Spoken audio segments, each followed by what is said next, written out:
Big up, everybody. This is episode 171 of the Carrying the Culture Show. It's your boy Tamal, like Jamal, but with a T. I'm super excited about this one. As we always say, hip hop is global. We got South Africa in the building. Got a spitter right here. He's changing his schedule up for us. It's 11 o'clock there. It's late, so we appreciate you, Perfcto, stopping through the show. Thanks for joining us, man. Peace, fam. Peace. How you doing? We're good. So we definitely want to say thank you. We're excited about this one. Always excited about just hearing some different stuff, hearing from different artists that aren't from New York. So we're going to get it started. Before we do, though, we want to give a big shout out to our official show sponsor right here, Diggable Tees. They make the illest hip hop t-shirts on the planet. You definitely want to rock with them. Our people Diggable Tees. So salute. So we're going to jump into it. It's late there, things going on here, but we're going to get it going. So, like I said, thank you again, man, for rocking with us. South Africa, it always intrigues me when cats are not from New York or LA or whatever and stuff like that. So I really want to get into that. Like, frame it for me. I mean, I don't know your age, but the biggest thing that over here in the States I knew about South Africa was apartheid, right? And then yeah, that's fair.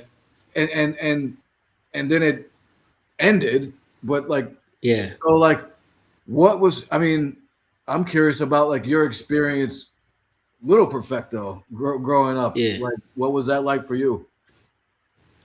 I still remember the first time I experienced racism. Like black and white type shit as a result of we as my generation grew up when it was ending, but the mindset of a lot of people was still very like stubborn, holding on to it. So you used to get like a bit of it in primary school, little shit like if you're sitting behind some white chicks, they move, and like at that young age it kind of hits you hard because you don't really know what's going on, and then you grow up. And I went to private schools, so I was like stuck with white people, dude. So I kind of watched that trajectory, and it's pretty stupid. Like, when hip hop became so undeniable that every race on the planet tried to claim some kind of like ownership so they could be down. The same chicks that were like, very racist back in primary school were trying to smash now. It's crazy because of hip hop. And I was already like, working on my pen game and stuff. And I was very curious and impressed also at how influential this culture is, because I only looked at it from what we do, how people respond to our art. But that's kind of like how seriously hip hop has affected like people down here, for example. You know what I'm saying? That's crazy. Yeah. So, yeah. And so I'm like, talking like 90s, mid 90s to like early 2000s. so is that when it took off, like in your area? Like, when did like like that was that around the time when hip hop became a big thing? I mean, was it like through the No. All right. I'm gonna get some of the timelines wrong, but let me give you a brief history of hip hop here. So, and it's before my time, as early as '88, right? One of the first groups here was called Prophets of the City. All right. I can't give you the exact date, but they were the first official dudes that were translating what was happening in the States and basically like doing it here, right? And it was hip because it was still seen as pretty foreign because there wasn't a lot of media to copy, right? So if dudes were inspired enough from what they were hearing to start a group here, it meant somebody they knew was a DJ or B-boy who was frequently going in and out and bringing game on the culture and tapes and whatever they could find for them to feel exclusively cool, like, yo, we're going to blow the country away because we know for sure that they don't have access to our source material. So Cape Town and Joburg have never traded secrets. It's kind of like an undiscussed rivalry. Like, it's not violent, but it's about who's cooler. Now, Cape Town had the best B-boys. They had the nicest B-boys. And that was because they had more family in America who were teaching them shit. So the difference between here and some places in America, you'll correct me if I'm wrong, is that Cape Town didn't share the love, you know? So we couldn't grow at the same pace as them in one area. So when Joburg learned some shit, they were like, let's get them back. Let's not teach them shit. So our industry and what we were learning from hip hop in America was very like broken. If you were from Joburg dudes will show you love. Cape Town, nah, son, forget it. Forget it. So Joburg got the nicest MCs. So if I give you timelines, the MC game starts to pick up on the underground scene, 96-ish, right? Not a huge place for platforms. So, because when I came to America, I noticed that the biggest difference is your cities are so fucking big that here, it's like another city. You know what I'm saying? Like, the distances you can travel in New York and still be in New York are vast. Right. Here, you're entering almost another part of the province, you know? So cities are relatively small. So when there's a platform to like showcase skills, there's not a lot of platforms. There's one. So 96, there's a club called Le Club, right? And it's basically a place where if you nice, all you got to do is show up and see if you can get on stage, right? It's like, it's not battles like traditional battles, like rip each other up. It's kind of like, I've got skills. Yeah, right? yeah. So a lot of the first ever formally recognized and signed hip hop acts in South Africa all had a reputation of having dominated at Le Club. So it facilitated the early careers because when you were going for the record label meetings, whoever was in the room was like, oh shit, he nice, I know him. You know, so a lot of the cool dudes who got to get on first have that reputation behind them, you know? And that's around 96. So like that culture dies out maybe in like 2-3 years later, and there isn't really a traditional like platform where cats can showcase skills and then buzz can go around. At this point, 99, a lot's happened in hip hop generally. I mean, if here, before niggas could rap, they used to boast with CDs. You were not nice based on your pen game because there wasn't a lot of shit to reference to. You were nice on which CD you've got. And how big is your collection? And we become friends if I respect your collection, because in Africa, we weren't in a hurry to keep up with what was going on in America before we understood every little thing that was cool. And the coolest thing about a collection was you were trying to say, I go over there enough times to be able to bring some shit back. So you were kind of boasting that I've been over there a few times, you know what I mean? Just like you like the fact that you're interested in how hip hop has influenced somebody from as far away as I am. And so dudes used to talk about cassettes and tapes, and that's how they are. And they listened to enough dope shit to develop the confidence to start working on styles. So to my understanding, the guys I've met who I got to know, that they were famous, but then when I got signed and we started to talk, a lot of motherfuckers learned from putting on headphones and studying the music to a point where they found pattern recognition, Mm-hmm. and their styles were formed, based off of that, as a calling.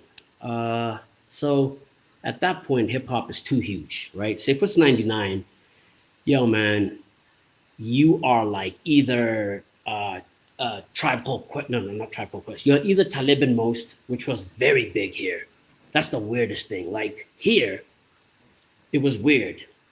That whole Talib, Most, who else, man? They were seen as one common, like that kind of like neo soulish like type hip hop was unbeatable. So by unbeatable, I mean if you talk hip hop with anybody, to them that's rap supremacy.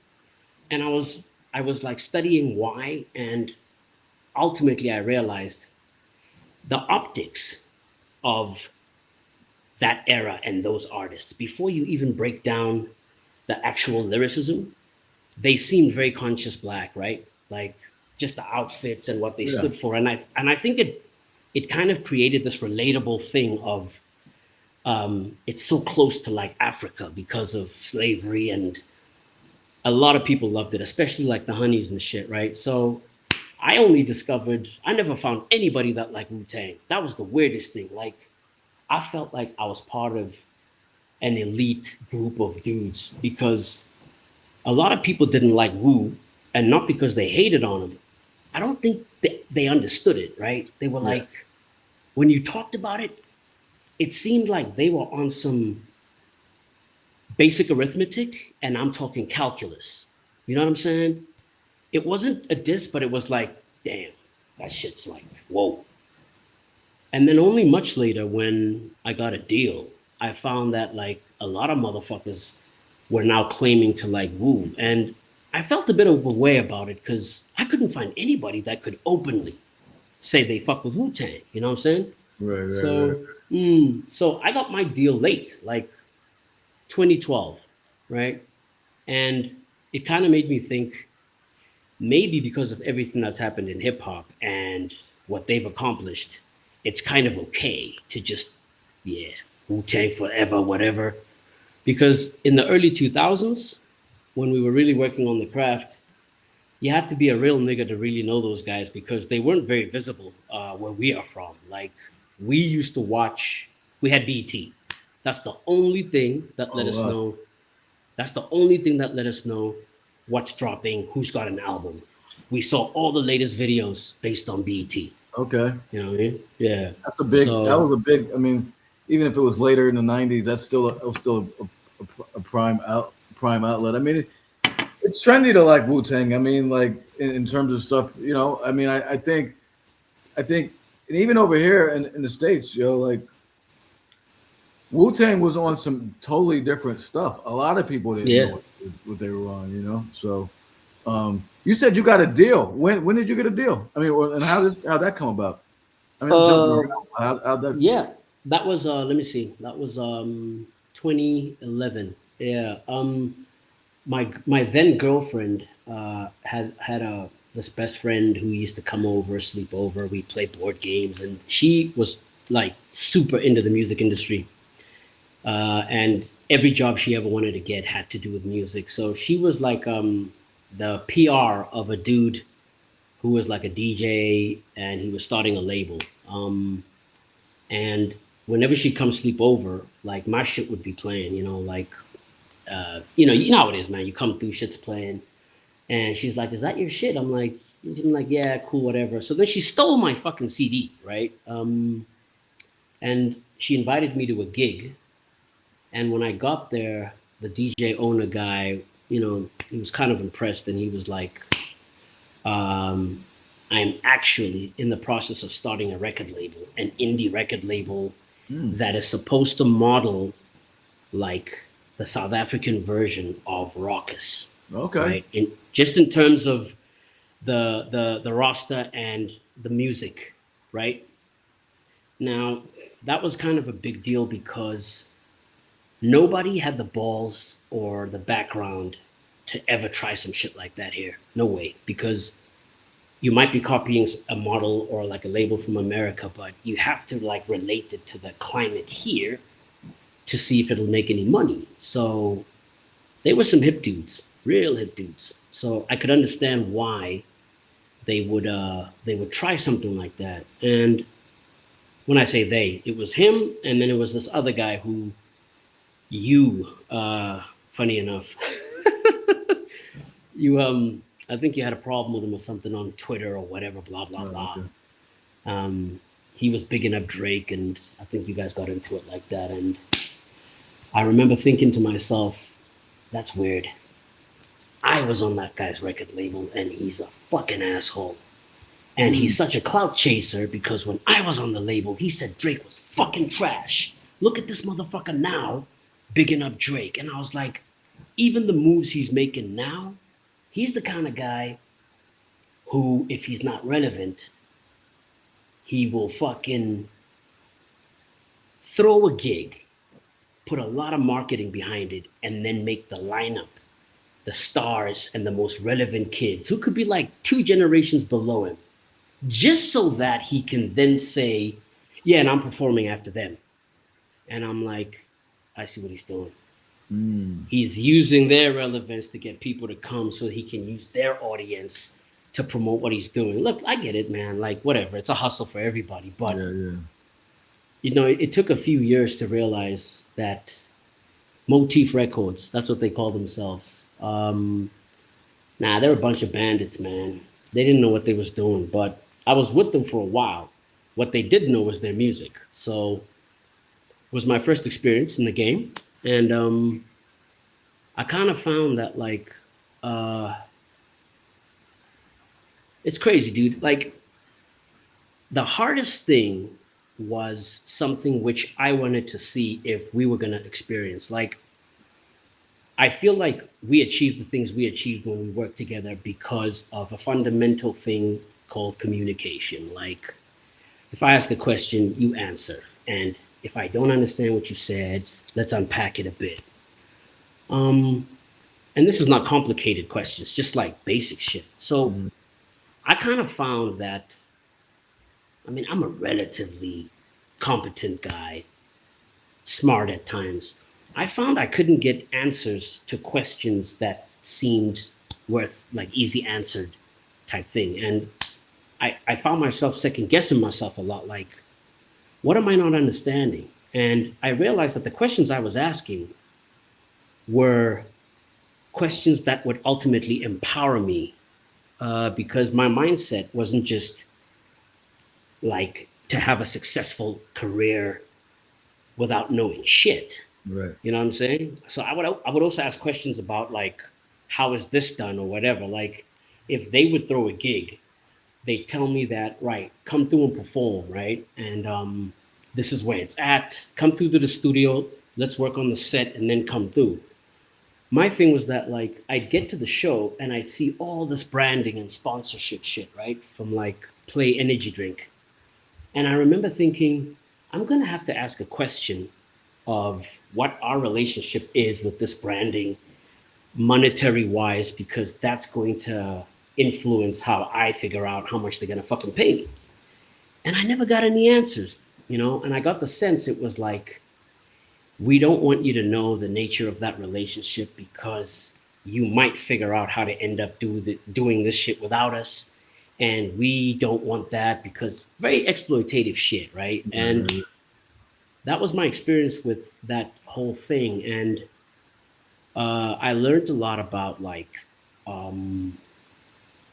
you know, you grow up and the whole thing you want is a deal because the dudes you grew up listening to all had deals. Like, you watch The Saga Continues and you look at how Divine and Bobby went around getting deals for the guys. So it was always the symbol of you made it, right? Because you're going to make the music, their distribution is going to, like, get you everywhere. And then, you know, you go indie and you need to figure out what that same dream is supposed to look like today, right? Right. And this is not from an industry perspective. It's from whatever you understand about what's going on in this landscape. So it was an indie record label, and I got to a point where,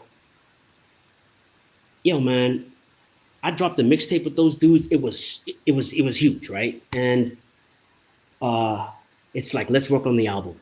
So I work on the album, and then when it's ready, they shelve it. And I'm like, the fuck is going on? They're like, we're not putting it out until you pay us for the studio time. And I'm like, what are you talking about? And they're like, yeah, what, you thought this was for free? And then it hit me that the entire time I'd been signed, they were just trying to figure out what is the easiest and most skullduggerous way to try to make some money, right? And the more I think about it, they were so fucking stupid because they should have understood that the right way to do it is, if you work with somebody who is capable and talented, that is your best bet at making anything happen and anything positive. Right. You know what I mean? Of course. Because I was down to make money, but my whole thing was, you can't try to play me, because once you do that, you insult my intelligence and you make me question your competence. Because in terms of chess moves, that's the stupidest thing you could do, is make presumptions about how easily a person can be manipulated. Right, The right, best way is to use a strategy where both of you can probably benefit in some shit like that. So that was the impression I got, and I kind of walked away from that experience, and I went indie, and like, I kept working on my craft. You know what I'm saying? And like, I haven't looked back since. You know what I mean? Yeah. Yeah. What was like the aha moment for you, or was there like an aha moment for you when you were like, I want to rap, I want to do this? Like, was there some type of something that happened? I mean, was it like an MC, a song, or was it just, like, you're coming up over there in South Africa, and like, but when was it? Because for us over here, I mean, I don't know how old you are, but like when I when we were growing up, Yeah. we all kind of dabbled. We dabbled in everything a little bit, and then we Yeah. just kind of found our lane. And so, I mean, man, all of us rapped at one point. But like, was there a moment for you where it was like, yo, I gotta do this. This is what I need to do. Like, as far Yeah. as I want to make music. No doubt. No doubt. Yeah, there was. What happened was, it was the moment when uh, I heard a friend of mine growing up was rapping. And this is the kind of friend we did everything together. If it's basketball, we're all playing basketball. So when he said he's rapping, I was curious, because my experience with rap was very rap music is for house parties and dancing, because we only ever heard it. I lived in Ghana, by the way, West Africa. Okay, At some I point. got Yeah. friends in Ghana. It's Oh, crazy. no way. Yeah. Yeah, Yeah. I used to live there for like whole 3 years. I was in high school, and the culture there was huge. They love American music, but they love it for dancing. Like, the school socials is huge. People come from different schools and they party. So I wasn't familiar with lyricism at all, you know? And when my friend said he's rapping, what I found was, I was curious to see what his idea of rapping is. And he sucked. And then my cousin could really rhyme. Like, I mean, at 16, and I'm not kidding you, Tamal. I am not fucking kidding you. I'm not saying this because of a bias being my cousin. I'm saying this because in all the time I've been rapping and what I know now, that guy was as nice, talent wise, as Nas at 16. All right. mm, And I'm saying that because the two proteges of that age that I have ever heard of are Chino XL with the Rick Rubin days. Like, the age that Chino was discovered as a badass was the same age that Nas was. And when you listen to people's stories about why they say that, right? About those guys, I remember in documentaries, I was like, that's how my fucking cousin was. Like, his command of cadence and his writing ability and the ease with which he would like murder shit, and his prolific writing, like how much he writes, like a rhyme a day. Like, he goes to take a shit, he comes out with a 16, and the confidence and the cassette tapes that he made a week that were like he also had this voice, like archetype wise, it was like almost identical, like signature wise to Killer Priest, right? And Okay. he ran with that shit. He ran with it. He didn't give a fuck. And I remember thinking the most impressive thing about what I'm seeing is his confidence, right? It's like a global confidence. He Yeah. felt like he could take anybody on. And that was the moment I said to him, I got to finish high school in 6 months' time. Um, I'm coming back to spend 3 weeks of summer vacation here. You're going to show me the ropes, show me everything, right? Because as a drama student in high school, I understood performing, like what the dynamics are about performance, whether you're rhyming, poetry, or reciting. And the first time I ever got introduced to the power of bars was in his bedroom, and there were three of us. He grabbed a mic, he played Wu Renegade, right? He Mm. fucking played Wu Renegade, and I'd never heard Killer Army yet or Wu Tang like immersively, but I remember how that beat feels. You know how that beat feels, dude. Of course. But the way he murked it, right? I saw niggas falling off their chairs with their hands on their heads based off of the shit he was saying. And based on what I know about performance, I was like, so lyricism is a real spiritual, supernatural thing.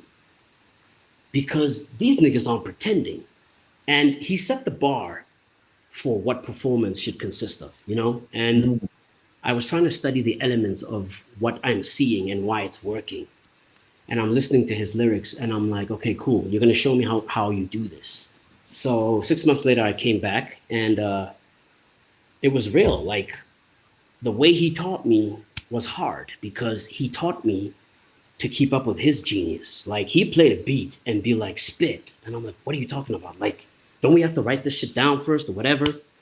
And I felt like at the time, I need to figure out what my process is because when I look at how he does it, I'm like, oh, but he doesn't pay attention to the flow.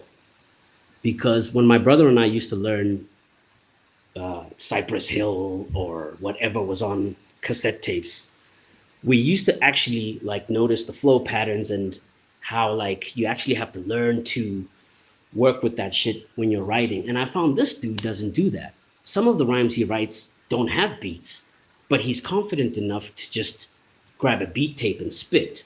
So when I went to process all that shit, my own pattern recognition showed me that each one of us, from Tamal to me, has a unique gift that probably isn't meant for hip hop, but if developed, could give them the edge they need to be a unique MC. That's Mm. when I thought my journey in rap is going to figure out the most I can about me, but not just what I know about me, but how some of the things about me that I'm aware of could give me an advantage with this craft, you know?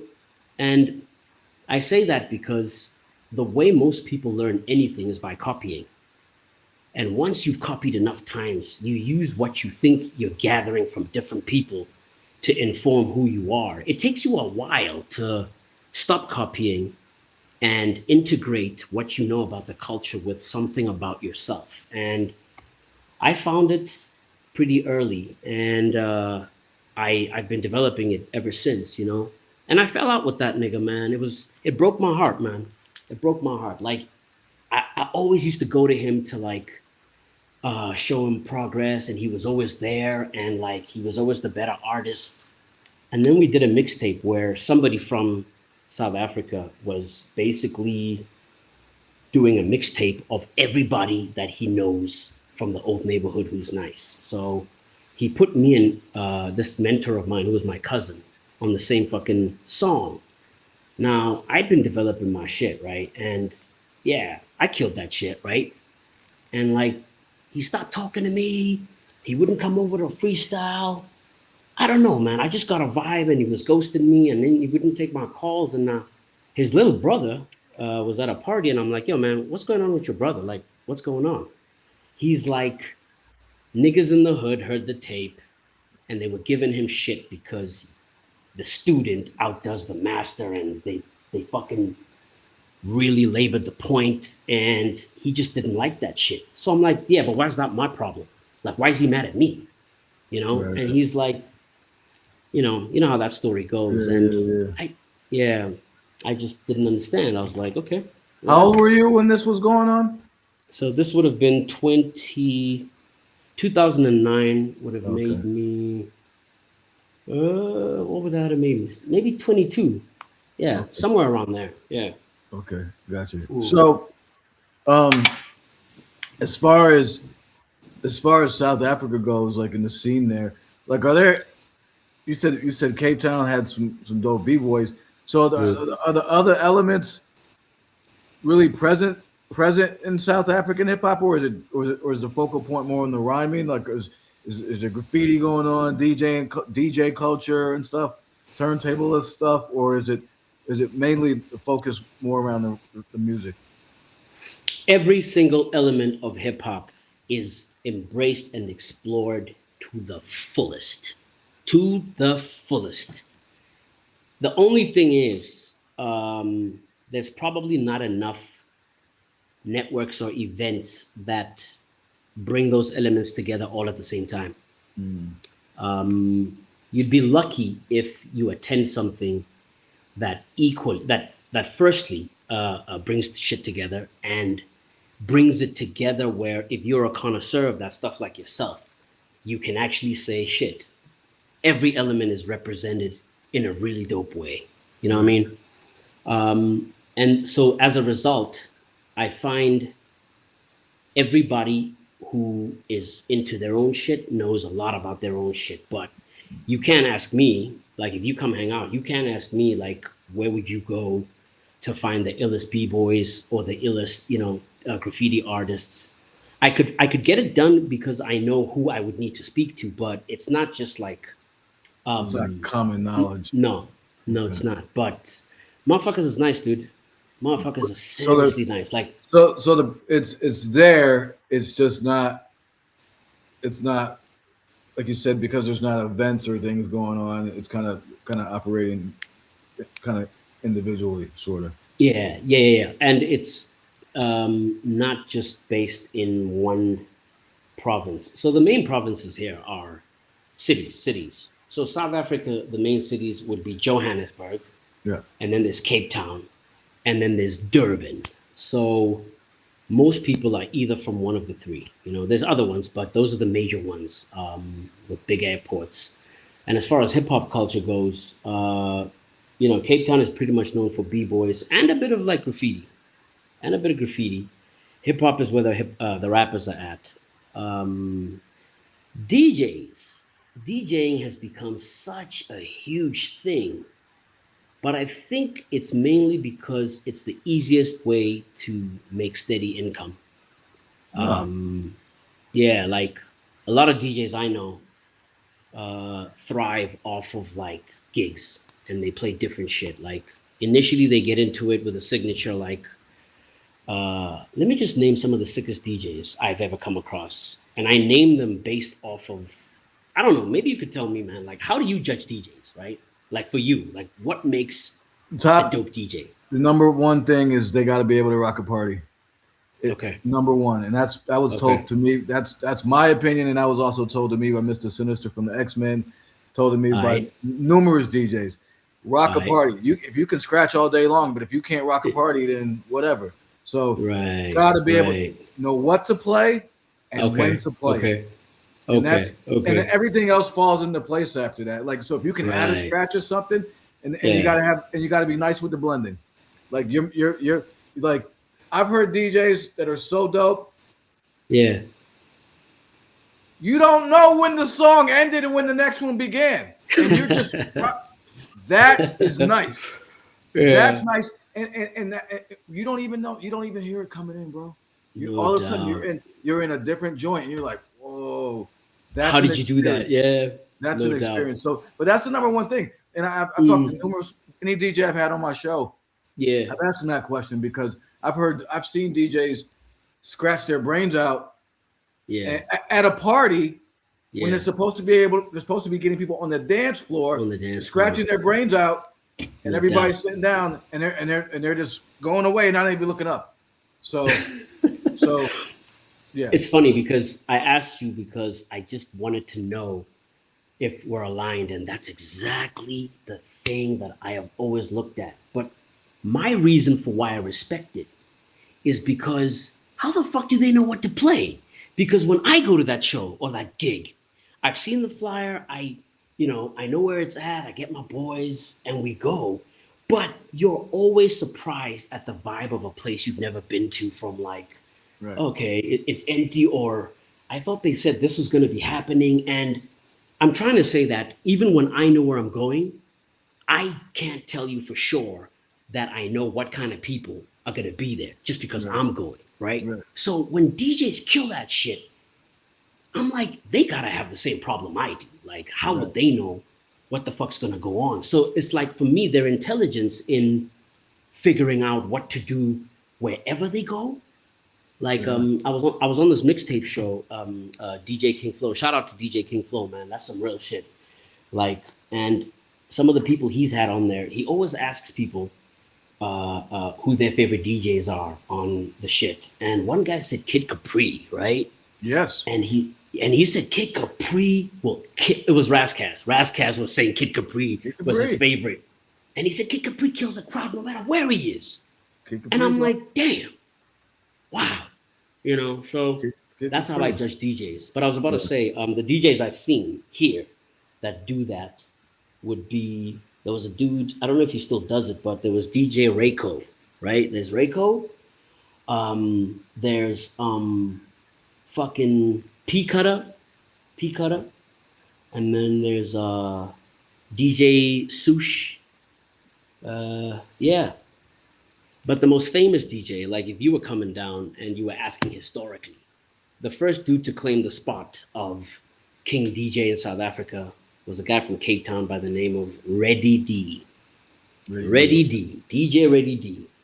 I've never watched him DJ because at the time, like I was young and I didn't know what to look for. So he was famous because he introduced South Africa to scratching. Yeah. Yeah. He Yeah. was like those spin around scratch dudes, like Oh, okay. big like corporations would pay money to have him come scratch at corporates. We're talking That's like white dope. people, right? That's dope. Like white people who wanted to floss to say we've got a hip hop DJ who wanted to feel cool, they would bring DJ Ready D on. And it was the first time I have ever seen a DJ as the headliner for a performance where everybody shuts the fuck up to watch scratching. And the way That's he dope. did it, I was like, okay, I guess it's a thing. You can actually go around the country Yeah. Yeah. scratching. You know what I mean? Yeah. No, it's that's interesting. I mean, and as far as that goes, because that's what the turntable stuff is what I won't say what pays the bills, but Mhm. it's catchy, right? Because we can't do it, and it's pretty unique, So to be able to do that is pretty dope. Um, Yeah, yeah. yep. Um, You know what else is nice? huh. Another thing I've seen, not often, I saw it a lot when I was younger.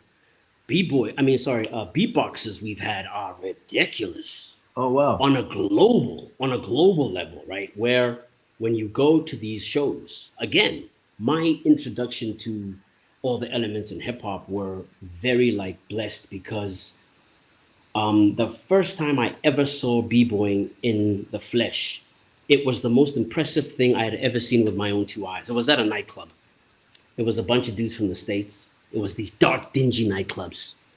They were just chilling by the wall, very nice guys. And when they started and they were like doing like crazy legs and everything, like it's one thing you see it on like an 80s video with the but when it's right in front of you, dog, and like the acrobatical element of it, it's Yeah. incredible to think it's part of hip hop because the only time you ever see shit like that before you know about hip hop is like martial arts. And I'll never forget, man, like the one dude I asked, because I'm a craftsman and I had started rhyming, but I wasn't nice to the level that like I got it to.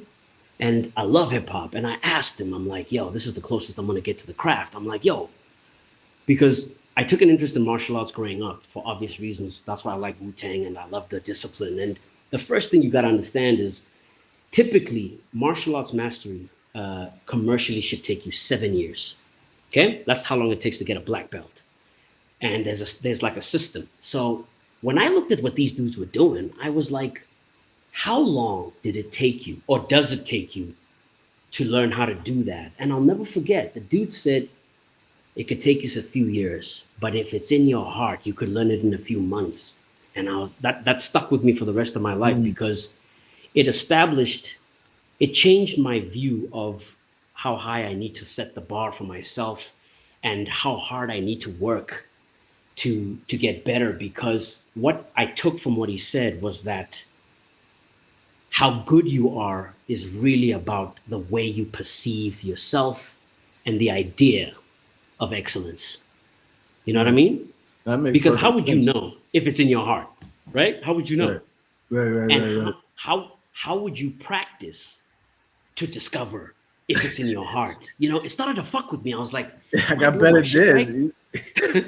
Am I doing my shit right? Do I need to like really go in now? You know? So You that's what he you're said. you're definitely a thinker, dude. I can tell. I mean, as far as the nuances about learning the nuances of things and the why. I mean, I can tell. Um, so a couple things. Um, Yeah.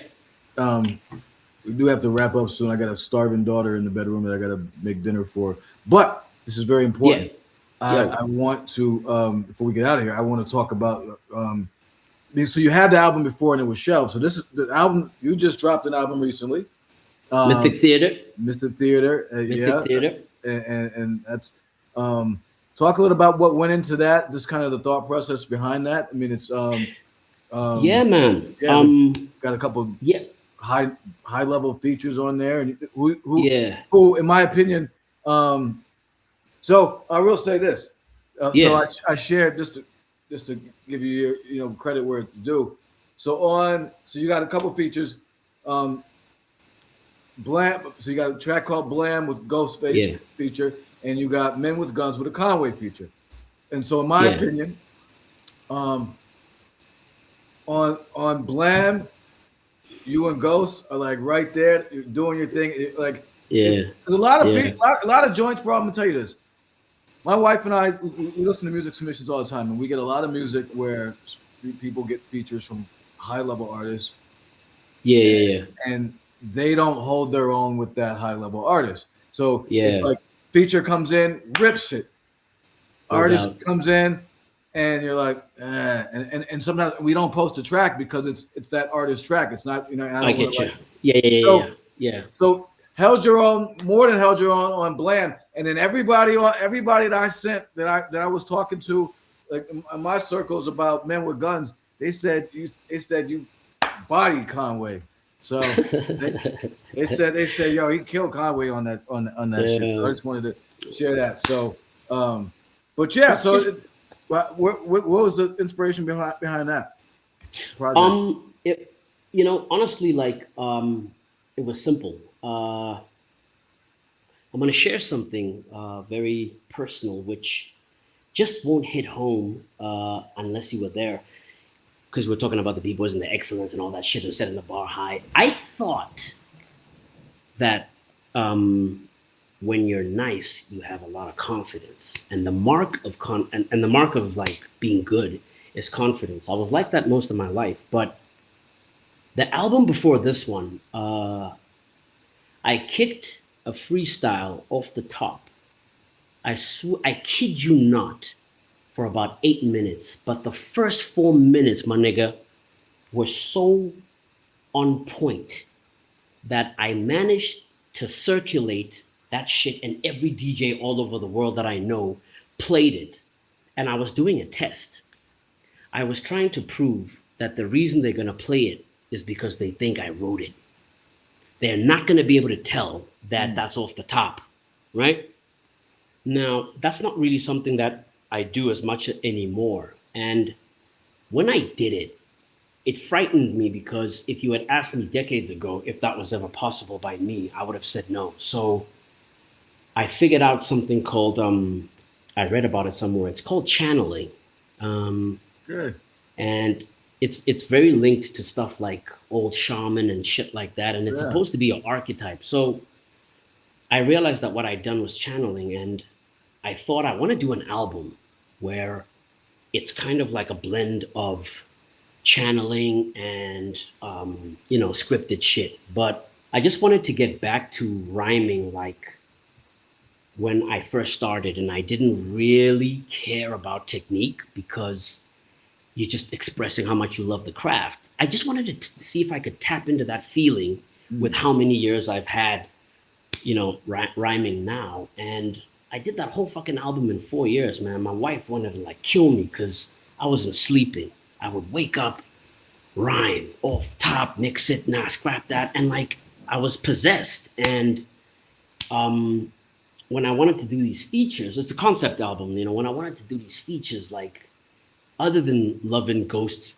music and like hip hop, every time I would check him out, like on socials, I was like, this dude's outfits though, like he's been consistent for decades and shit. And the concept and the thing with Blam was like, yeah, man, like I want to fuse and merge with this guy. But the fact that I was able to get him also changed everything because the thing you talked about with the features, like the disproportionate thing, I realized that these are the first legacy features other than Wreath the Lost Cause that I've worked with 3 years ago.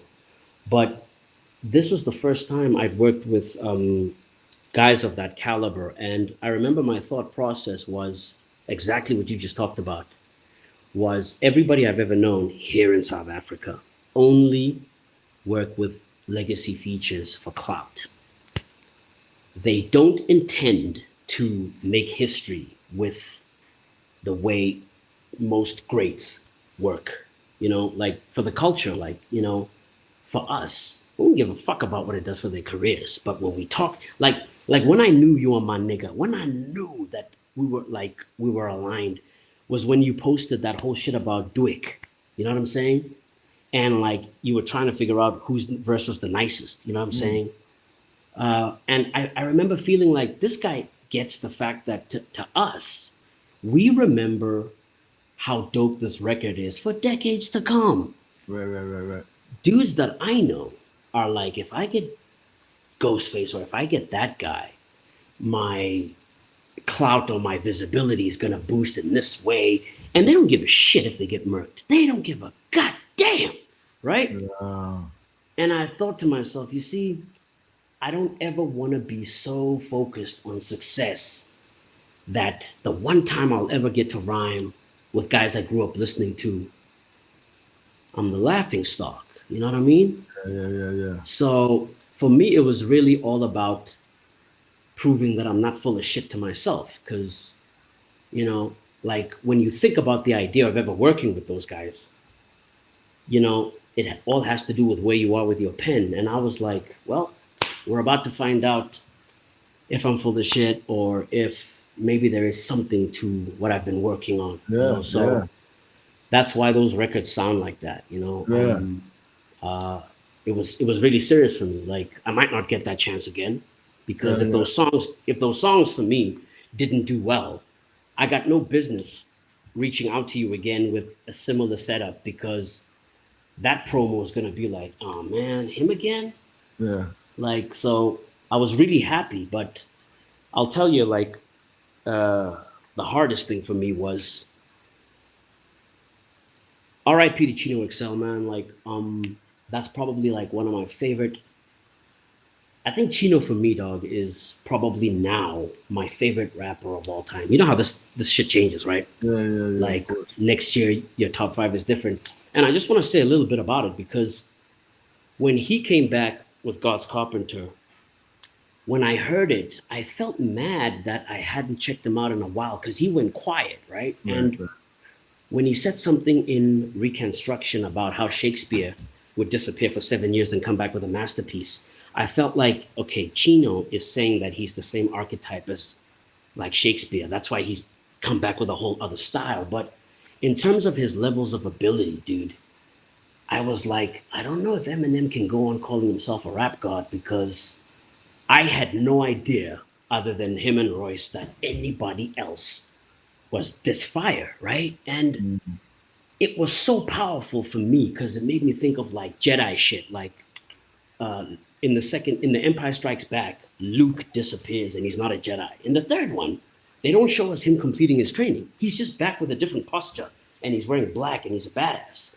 And I thought like Chino's mythos was like, damn, this guy's back and it's a reckoning, right? And um with this album, I related to Chino because when I left that record label, it took a lot for me to still find form better than the form that got me signed with a good heart without Right. feeling bitter about hip hop or like, take accountability for why I love it and why I still want to get better. And when I worked with Conway and Ghost, I was in a space where I was happy with like my powers and what I'm doing. But the Mm. only thing which helped was you, because what I didn't mention was one of the things about working on your craft, which is why I brought up Chino.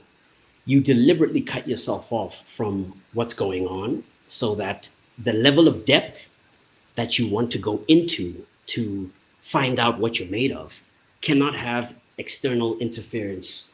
So you might not even know what niggas are doing, just so that you can, work on your craft. And Right. I could relate to that because that's kind of how I made this album.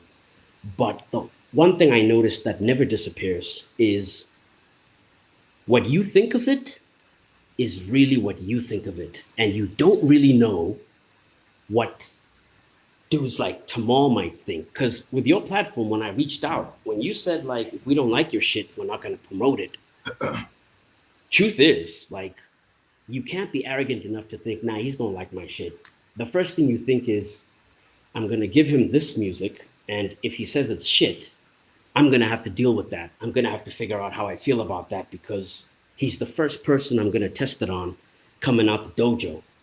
So when you were able to fucks with it and then we were able to do the shit that we did, it really did help reinforce some of what I already thought, but more so with the Ghost shit and the Conway shit, because as an artist, the truth of it is most people have a team.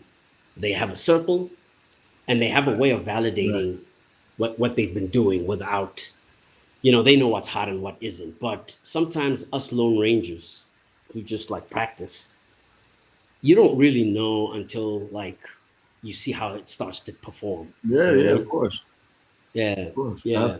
Even with the verse on Blam, like I didn't think a hell of a lot of it because I'm just doing what I'm used to doing, and I don't know how it's gonna like work on your platform Right. I mean, and shit like that. or So in general, yeah. You don't. You never know. I mean, that's the guesswork with it. You know what I'm yeah. saying?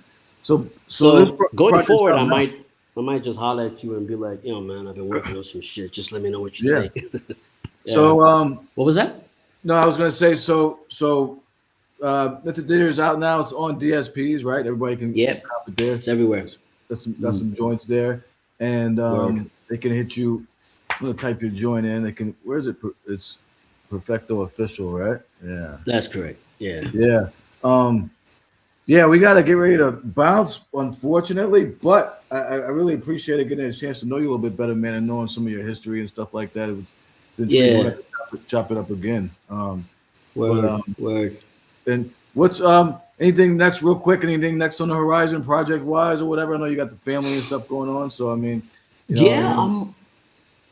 I'm just in a space lately where I feel like maybe we should, because you can always come up with stuff, but I think I'm gonna let Mythic Theater breathe, and that's just another way of saying I don't want to get distracted with anything until I fully take in how it's doing and what else I need to do, just to make Yeah, sure that before I start doing anything else, I'm happy I left it in a good place. yeah, yeah. Makes sense. The fact Makes that sense. like we did some shit here, like I'm a good man. I'm a good man because I think we got some of the right people to vibe with it.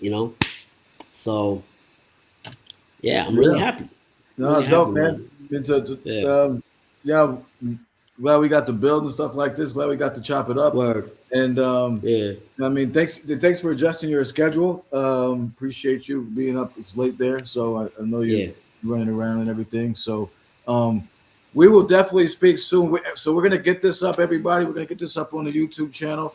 And we're gonna get a clip up and everything. So be on the lookout for that. This has been episode 171, the Carrying the Culture show.